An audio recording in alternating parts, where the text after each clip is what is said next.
Good evening. I call to order the City of Gerald regular call City Council meeting Tuesday, January 7th, 2025 at 7 p.m. First item on the agenda is the roll call. We have one member not here. And we will now have an invocation of pledge of allegiance led by Councilwoman Clausen.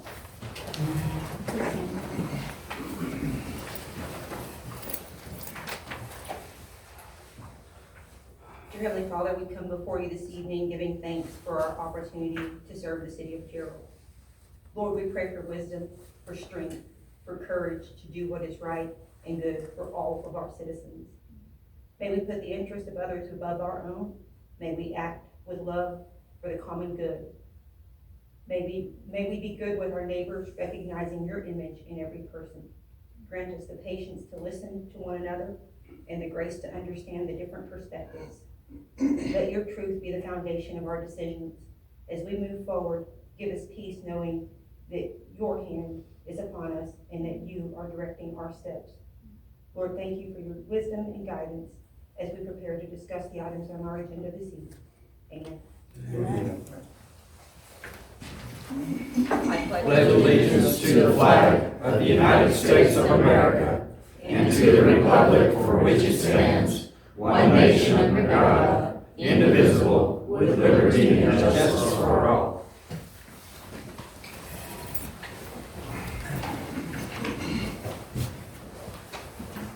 Okay, the next item on our agenda is public comments. We have two of them here. We're going to start with the orange card. Edith Restrepo, let's come up. Yes. Good evening. How you doing? My name is Edward Streppel. I like to be called Eddie. I'm here kind of just figuring out, this is my first meeting here with Gerald. But I guess what I wanted to comment on was the Gerald Softball League and Baseball League. The fields are falling apart, especially the softball fields. But I'm not here to talk about that too much. I'm trying to figure out what I want to talk to you guys is figure out how to get information that's properly correct. Because all the information that I've gotten from the league concerning you guys have been incorrect. And all the information that I've gotten from the community about the league has been incorrect. So it makes it hard for me to, let's say, go get a quote, because I'm not really sure if I'm allowed to do that, because somebody says yes, somebody says no. So it makes it hard for me to present them to you guys properly. Because I don't want to come in here and waste your time and come in with a quote and you know you're not allowed to do that, so I'm like, okay. So that's why I'm trying to get information on how I can build this venture again. Because I truly believe that the city and the league have a disconnect. Once I can connect that again, we can have a beautiful partnership where we both can work together. The other problem that I would like to present, and I apologize that I'm not completely ready for this yet, is the smoking, vaping, and drinking at our park. A problem that I have with that is that I want to get there just to see it, just to go hang out with and help a young girl learn how to do that. There was people that just drinking. And there was a whole bunch of kids that had to leave. They were there first, but the guys showed up and they were smoking, vaping, so the kids had to leave. Because that smell is ridiculous.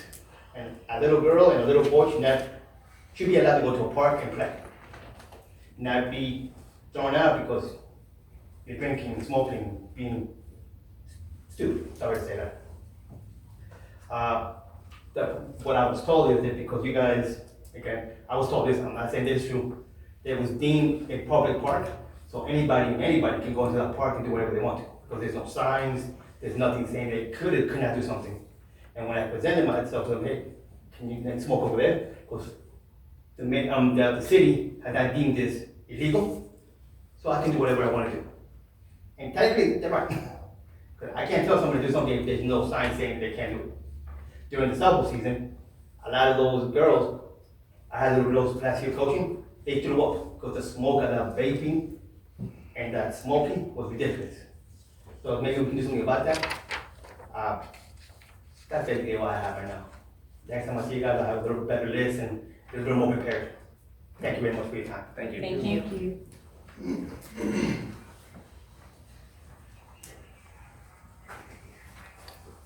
All right, next is Don Swetner. Would you like to come up? Good evening. Evening, everybody. Good to see you all again. See you. I'm Don Swerter, and I'll introduce myself for your benefit, because you're the newest member of the Yes, council. thank you. Everybody else, I think, has seen me before. And, I don't live in Gerald, I live 3 miles on a small family farm just east of here. They say, well, why are you here then? Well, because the decisions you all make affect us. And it affects not just Gerald, but as you know, the community around you. And I've got 2 big concerns here. Number one, the water issue, and which is why I'm talking about 3.1 here. So I'm happy to see that. I'm glad y'all are looking at that now. It's about time, way past time, because previous councils didn't seem to care about that. They just, oh, you want to develop here, sure, come on in. You want to put your business here, sure, come on in. There was no regard as to what the consequences were going to be as far as water and sewage. So the promises were made and, you know, kind of got in a binder, I think. But I think you all are getting that straightened out, so that's a good thing. But at any rate, the Gerald Swartner water system was put in initially to serve the community and small farms and small ranches in the surrounding area. And also Gerald, which was a rural community at the time, you know, 6-man football back then. It was when just a few students. That's changed now, of course. But it was never designed to serve thousands of homes in all of these multiple subdivisions that are coming in. About 10, 15 years ago, we were getting our water out of the ground, 400 feet deep or so. Good stuff, didn't have to put much chlorine in it. Now we're getting our drinking water comes to us from Granger Lake. Well, which would you rather drink out of? Granger Lake or purified water 400 feet in the ground? It doesn't taste the same. So we had to put an RO unit in so that we could have good drinking water again. But that's what happens, I guess, with progress. At any rate, my other concern is the direction that the community is going. Not just Gerald itself, but the surrounding community. I hope the plan is not to turn it into just another subdivision of Austin, like Round Rock's become, Pflugerville, Georgetown's kind of becoming that way. I hope Gerald doesn't become that, or even like Austin. We don't even drive to Austin anymore if we can help it, because, you know what the traffic's like there. Now Gerald has a stoplight. You know, it's kind of scary to see that happening in a way.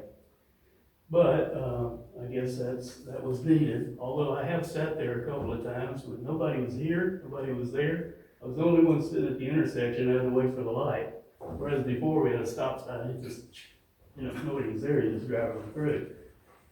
But again, that's progress. So I hope that, you know, I believe you will be careful about your decisions and who you let in. I'm glad you're gonna hold these developers and businesses that are gonna try to come in. You'll hold their feet to the fire. And don't let just anybody in, because we've already had neighbors that have sold their property because of what's going on around in Gerald. And another one trying to sell now, who's a rancher. We don't want to sell ours. We're starting to kind of feel a little bit crowded. We don't want the city. We live where we live because it's country. We like living in the country, you know, peace and quiet of it. I hope you won't let places like Samsung, well, Taylor has got Samsung coming in. A lot of people don't know that there are problems with chip manufacturing. Please do not let that happen here. One chip manufacturing fab, they call them, can produce, uses about 5 million gallons to 10 million gallons, not in 1 year, not in 1 month, but in 1 day. Now this is a foreign country from South Korea. I know jobs are great and all that, but there's other things I can say about these chip factories that people don't even know. And nobody even mentioned that when they were bringing this thing in. It's gonna change Taylor. I don't know if it's gonna change it for the better, because that's a farming community, it always has been, kind of like Gerald, farming and ranching. So please do not let that happen.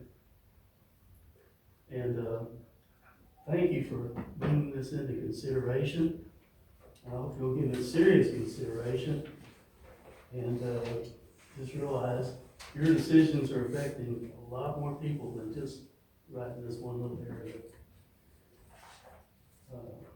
Anyway, God bless you, and I hope you do well on this. I don't know why anybody would want to be able to cancel. But, you know, I wish you well. Thank you. It's good to see you all here. Good to see you.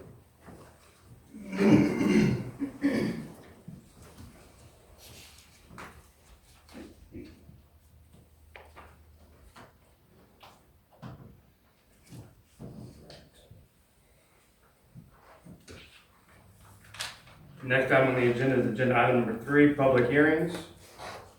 Agenda item 3.1, we're going to open a public hearing to discuss the proposed water and wastewater feasibility study application. This initiative aims to ensure sustainable growth by requiring developers to evaluate and fund infrastructure needs before construction begins.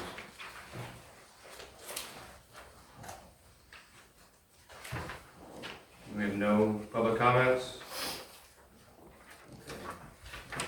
We're going to close this public hearing. Moving on to agenda item 3.2, consideration of possible action regarding the water and wastewater feasibility study application. Jorge. Good evening, everybody.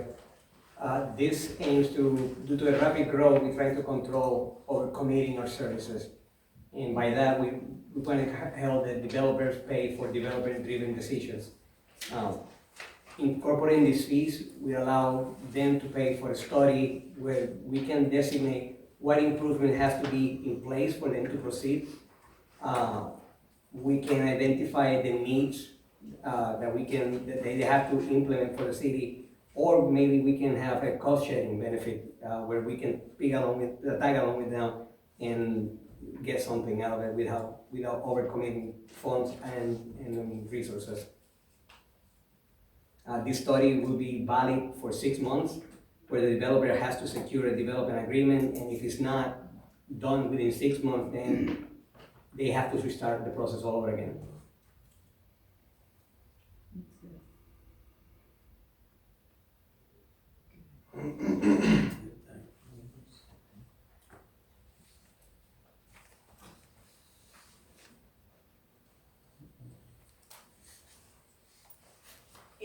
If the study is complete and our infrastructure doesn't meet the needs of the study they paid for, what does that look like? The study will tell them what they have to be in place before they proceed. So they would have to invest in. They will have to invest, or just to give you an example, let's say it's in the city side, and they are moving to phase 2 on their developer. And they will have to hold until the city complies with maybe a water tower. Once the water tower is done and we have the capacity for them to connect, then they can proceed with phase 2. Or it can be, they have to build an additional line to connect to us in that sense. So it will dictate the following steps by phases.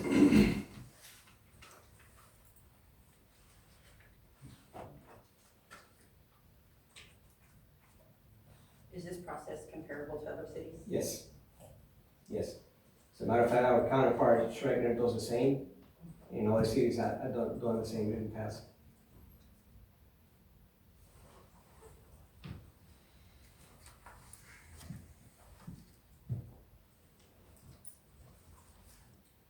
And the city would be the ones, they'd pay the city and the city would, Well, yes, Do this. and we will be, Okay. it will be to our consultant, like KPA. KPA.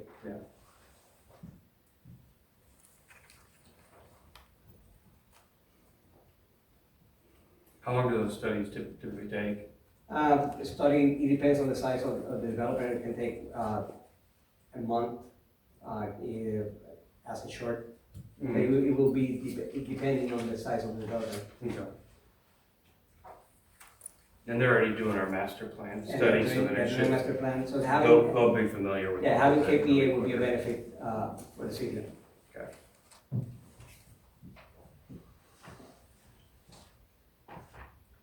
And I apologize for clarity purposes.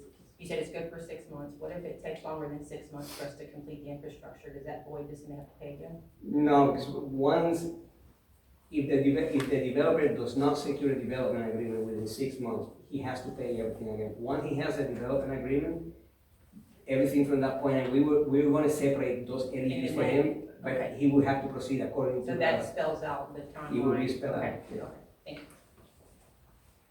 And then the funds the fees that they pay, where does those funds go to? It goes towards? It would be to pay the study, so it won't be no pocket, it should be no pocket, out of pocket for the city. It's a development driven need, developer should pay for development.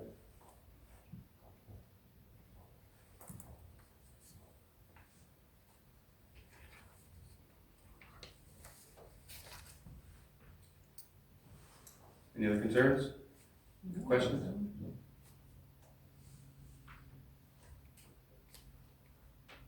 And like you said, other entities, cities Entities do the are same not thing, so it's just kind of.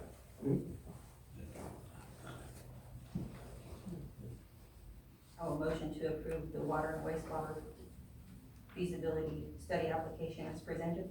Second. All right, we have a motion on the floor and a second. No further discussion. All those in favor, say aye. Aye. All those opposed, say nay. Unanimous.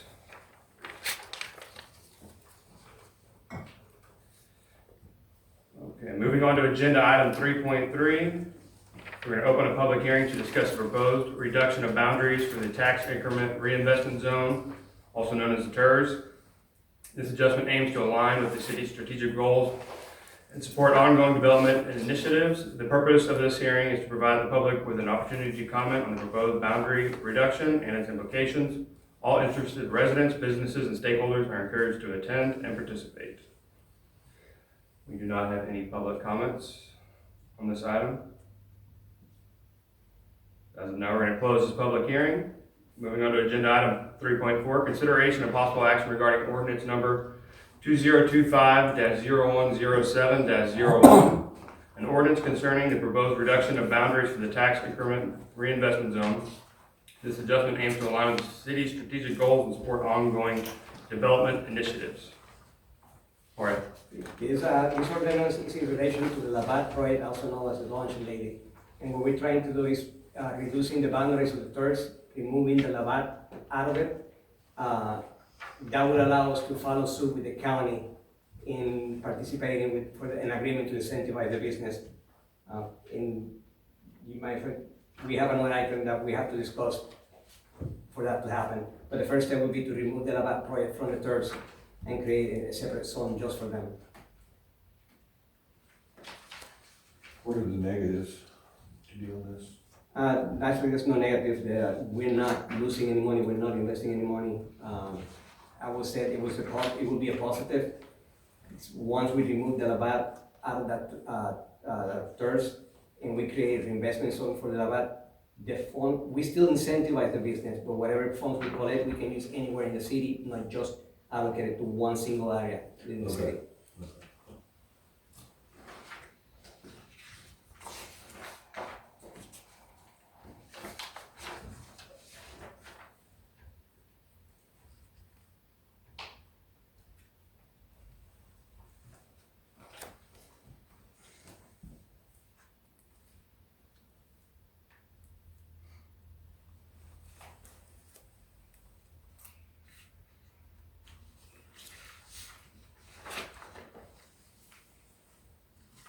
Any concerns?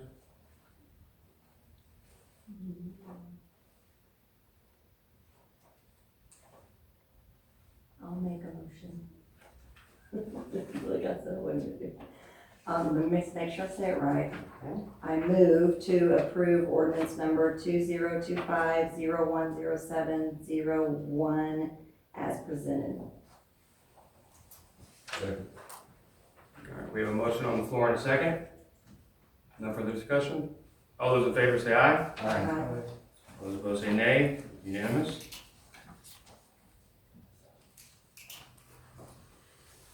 All right. Agenda item 3.5, we're going to open a public hearing to discuss the designation of a reinvestment zone under Chapter 312 of the Texas Tax Code.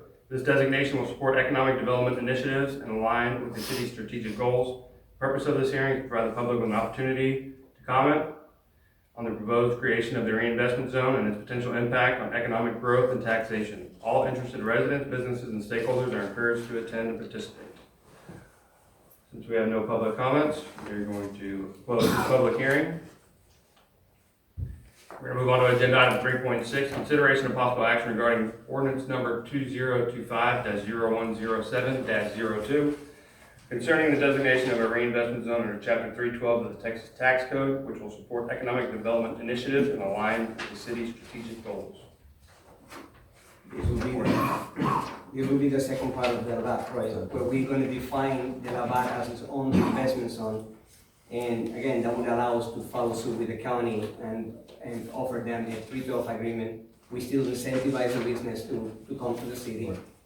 But the benefit of it is we get to use whatever we collect anywhere in the city, not just allocated in one section of the city.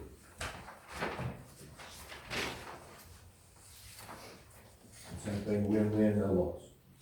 Same thing. Okay, and before approving that or making a motion or anything on that, do we, I was reading the tax code.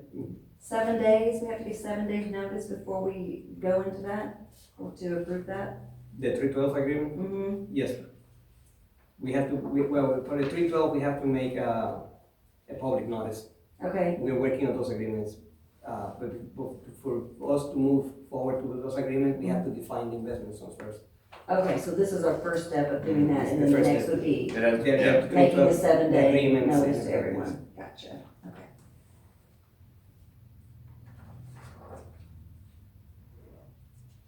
I'll make a motion to approve 2025-0107-02 as presented.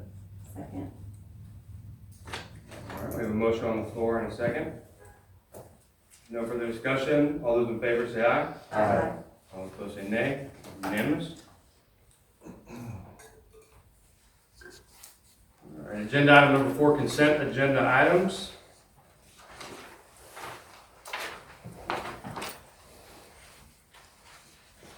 I'll accept a motion to approve. Make a motion to approve. Second. We have a motion on the floor and a second. All those in favor say aye. Aye. All those opposed say nay. Unanimous. All right, agenda item number 5, regular agenda items. 5.1, consideration of possible action regarding a contract with a third-party inspections and plan review company. This will be a contract with Bureau Veritas, and because as we all know, we're growing at a rapid pace, we need to be able to keep up with inspections, building inspections. This third party will take care of that in moments that the staff cannot meet the demand. The plus side is they will be adopting our fees, so again, there's no cost to the city because the fees are paid by the developer. They're just helping us to get the inspections and make sure that everything is in compliance before they get approval.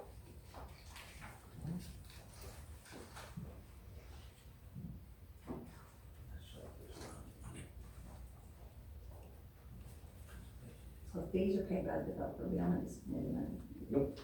We have a legal fee scale of fees that they have to pay, and that will cover the inspection portion of Veritas. Okay. And what does that contract look like? Or can you, is it like? It's a ongoing for pass-through. one? Is there a term? No, I mean, we can cancel within 30 days, but it's a pass-through, so if we don't use it, we don't require anything from them, we don't have a fee, a monthly fee to pay, it will be as As needed, needed, as needed. and then can be canceled at any time? Yes. If we grow staff, and so there's no term commitments to. We can, I would advise just to keep it in place, Right. because in the moment that the staff that we have cannot meet the demand, we can trigger them. And again, there's no cost for the city, the developer will pay for the fees. We can use it full-time at no cost to the city, or as a backup, still at no cost to the city. How'd you choose them? They were here on a 50,000 contract with the city, and they've been doing so well and been doing so good for us. Okay. And we have been able to keep development on schedule. Okay.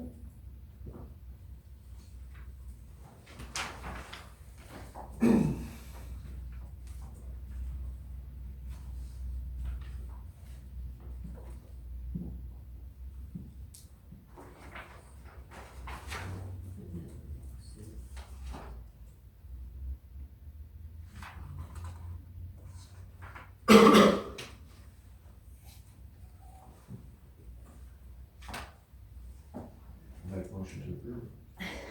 All right, Yeah. Yes, second. we have a motion on the floor and a second. No further discussion? All right. All those in favor say aye. Aye. All those opposed say nay, unanimous.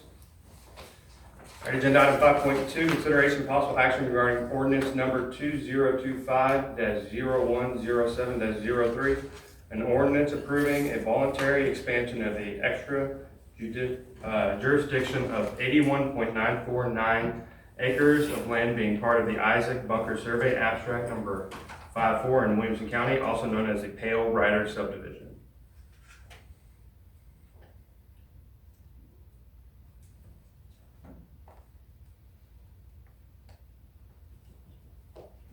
The owner is Pale Rider, as it says, they also own Rio Cresta. The development they're trying to annex into the ETJ is Rio Bravo. It's a mud located east of I-35 in nearby Santerra mud. Within that development, they're gonna dedicate 0.103 acres for green space and drainage. Their plan is to build about an approximate 306 units. The good thing is Santerra will provide them both water and wastewater, and this is just an annexation to the ETJ with no cost to the city. So no downside to annexing them in, is there any They're just, negative at all? no. What's the benefit of bringing them into the ETJ? We can, okay, if they need to spend and use our wastewater, we can then supply them with services.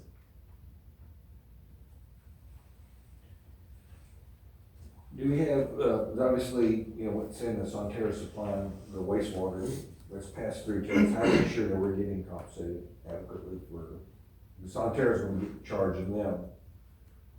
What's in place to make sure we're getting paid adequately? I will honestly owe you the answer. I can dig into it. As far as I know, Santerra will provide it. It doesn't come out of our services. Well, I wanna make sure we're getting compensated in the end, because that's flowing through Sonterra into our facilities, right? The sewage. Oh, to the, Yeah. So I wanna make sure we're getting compensated, you know. I will get in and give you an answer. Okay, appreciate that.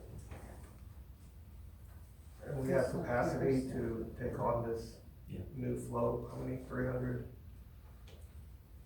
And we're, like you said, it's coming through Sonterra, but we're gonna wind up with it, do we have They- capacity? If Santerra is a provider, they should have gone through Santerra's and Jaros Wagner's study to be able to supply it. But again, I don't have that detail with me. I can put everything in one email. And I think he can vouch. Good evening, Mayor, council members. My name is Scott Foster. I'm the head operator. In regards to capacity, we do have capacity through Sonterra Bud, through their commitments through the city. And I know the commitments are paid through Sonterra Bud back to the city. Right. So there's we're not asking for any water and wastewater service from the city. It's all through Sonterra Bud.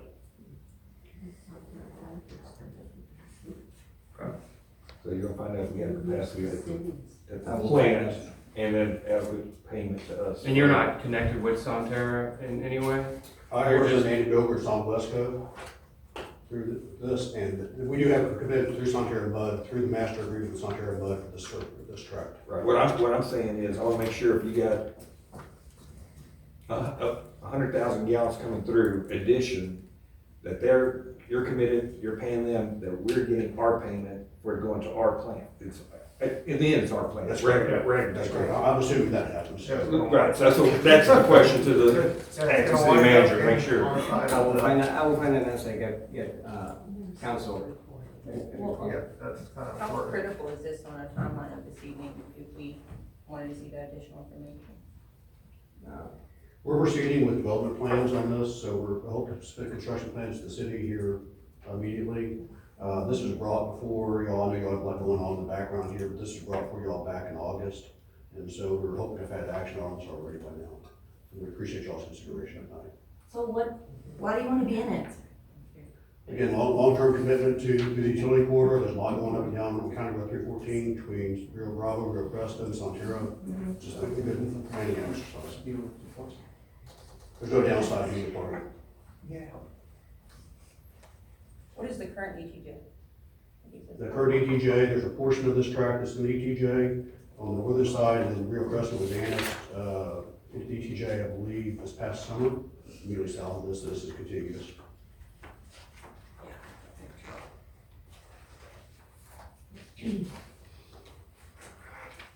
Yes, yeah, just a concern on us being able to maintain that, because we still have external waste things pumping, and that's costing us a lot of money to move that around, but I just, it's a whole nother neighborhood. And even though y'all are going through Sonterra, it still winds up here at this plant. But I wanted to ask, because we just did the discussion of the feasibility study, so how does that affect our ETJ and what we're doing there? I mean, would there be any impact for something likewise, just so we can see if we're prepared?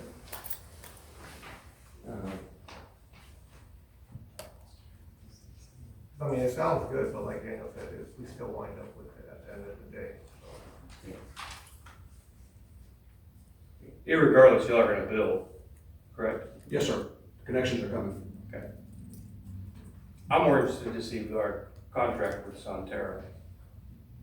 I didn't know that they could sell our wastewater without our approval to just anybody outside our city limits. So I'm really interested to just actually see that document, because that concerns me if people are allowed to sell our wastewater without our approval. So. Amen.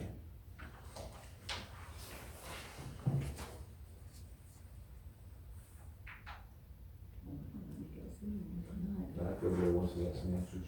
Yeah, we need more answers.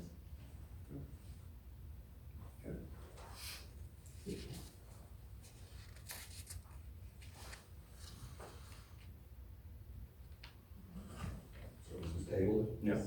I'll take a motion to table this item. Make the motion, table, additional information from City Manager. Second. All right, we have a motion on the floor and a second. No further discussion. All those in favor say aye. Aye. Those opposed say nay. Unanimous.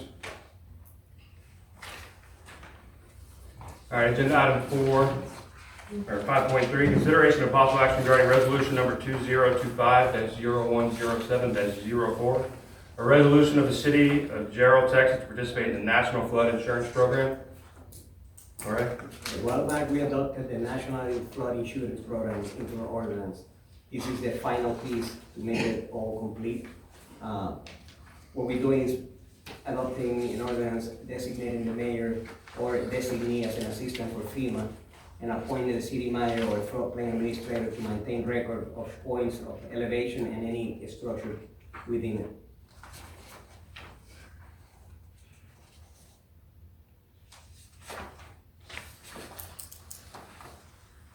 And you were not here when we approved the national flood insurance, Right. right? That plan, what it does is allow the residents to go and seek flood insurance, in flooding areas or in the houses. Right now, we have the floodplains in FEMA. Mm-hmm. The Williamson County has expanded that study, and that we discovered that those floodplains have been out of date for quite some time, Mm-hmm. and they're wider than actually they showed on the FEMA plan. No. We're trying to help those residents by allowing them to go and seek flood insurance for the moments that they get Yes. flooded. We then reflect those expansions of the new. It would be, yes. Should- Is this gonna affect insurance rates for homeowners? If you're not in a, it will only If you're in a take place if floodplain? you're in a floodplain, you can seek flood insurance for your house. but you don't have to get that flood insurance. You don't have to get that flood insurance, it will give you that tool to I know, go seek for it, but you don't have to. okay, so I know they'll sell you flood insurance even if you don't need it. I'm sure they'll take your money. That's true.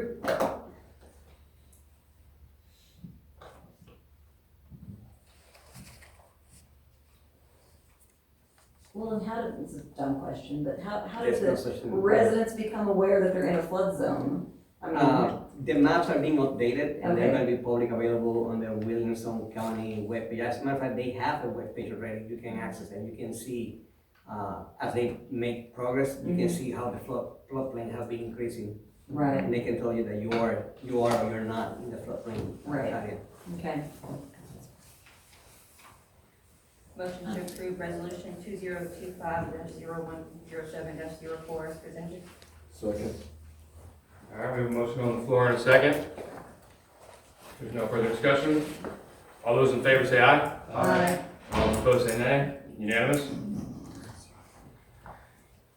Agenda item 5.4, consideration of possible action regarding ordinance number 2025-0107-05, an ordinance requiring the submission of a traffic impact analysis for all development projects within the city of Gerald and its extraterritorial jurisdiction, establishing submission and review requirements, providing exemptions for city-initiated projects.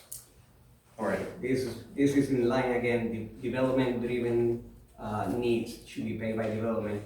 And the best way I can compare the traffic impact analysis is the same as the water and wastewater feasibility study.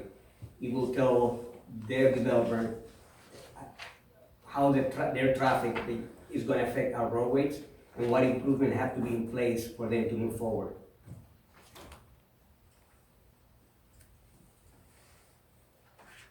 It's a win-win and no negative for us. No negative for us, it's a positive. We get to know what's going on, the developer get to invest on the improvements. And again, it could be one of those things that maybe the study reflects they need an extra lane, just to give you an example. And we can see a benefit of having an additional lane. We can say, we're gonna pay you the difference for that extra lane, go ahead and do the job. And still, it's a win-win for the city, either way. Okay. It's probably cheaper doing it that way. Yes, it is. Anything we can do during Well, construction that's is cheaper We than, save money. it would be cheaper than doing it after the construction is Correct. completed. Okay. Right. So what Yes, about the people that are already dealing with the city or prior to this? Are they gonna be grandfathered in, or is this gonna be proactive? Those who came in before this ordinance, there's nothing we can do about it, we cannot retrofit it, but hopefully, because the city is growing, having this in place will help us to grow everything apart. Gotcha. And we will have just a minimum amount of places that we will have to. So if we approve it going this day forward, Correct. gotcha, so everybody who's already in is. Everybody who has already a development agreement, it will be grandfathered. Everybody who's not, then we will have to comply with that regulation.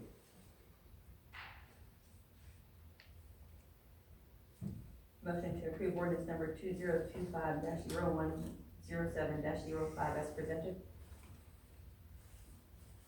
Second. We have a motion on the floor in a second. No further discussion. All those in favor say aye. Aye. All those opposed say nay. Unanimous. All right, agenda item number 6. We're going to adjourn into closed session, executive session. Agenda item 6.1. Executive session pursuant to Texas Government Code Section 551.071 to seek the advice of its attorney regarding pending or contemplated litigation or a settlement offer or a matter in which the duty of the attorney to the governmental body under the Texas Disciplinary Rules of Professional Conduct, the State Bar of Texas, clearly conflicts with Texas Government Code Chapter 551 to wit. A, EEOC charge number 451-2024-02957, complaint of Danielle Singh. And B, Infomark LLC versus City of Gerald, docket number 24-3086-C480 in the 480th Judicial District Court of Williamson County. Also, executive session meeting pursuant to Texas Government Code Section 551.074 to deliberate the appointment, employment, evaluation, reassignment, duties, discipline, or dismissal of a public officer or employee to wit. 6.2 is city manager. 6.3, the Gerald Economic Development Corporation board members. 6.4, the Planning and Zoning Commission board members. 6.5, police chief, following Chief Patrick South's retirement. 6.6, code enforcement officer. 6.7, interim city manager salary. And that is it. So as of now, the Gerald City Council is now adjourned at 7:40 p.m. The Gerald City Council is now back in session at 9:36 p.m. All right, agenda item number 7. 7.1. Open session to consider, discuss, deliberate, and take action on any of the items discussed in executive session. We will start with agenda item 6.1. Mr. Mayor, on 6.1A, make a motion that we pay the severance as provided in the contract. Second? All right, we have a motion on the floor in a second. All those in favor say aye. Aye. All those opposed say nay. It's unanimous. All right. Agenda item 6, part B. We have no action on this item. Agenda item 6.2. We also have no action. Agenda item 6.3. We do not have any action. Agenda item 6.4, no action. Agenda item 6.5, no action. Agenda item 6.6, no action. Agenda item 6.7. I believe we have. Mayor, I make a motion to authorize you to reach an agreement to compensate interim city manager Jorge Hernandez effective December 3rd, 2024 on his appointment not to exceed our budgeted amount. Second. All right, we have a motion on the floor in a second. All those in favor say aye. Aye. All those opposed say nay. Unanimous. With that, there's no further discussion, I don't believe, so Gerald City Council is now adjourned at 9:38 p.m.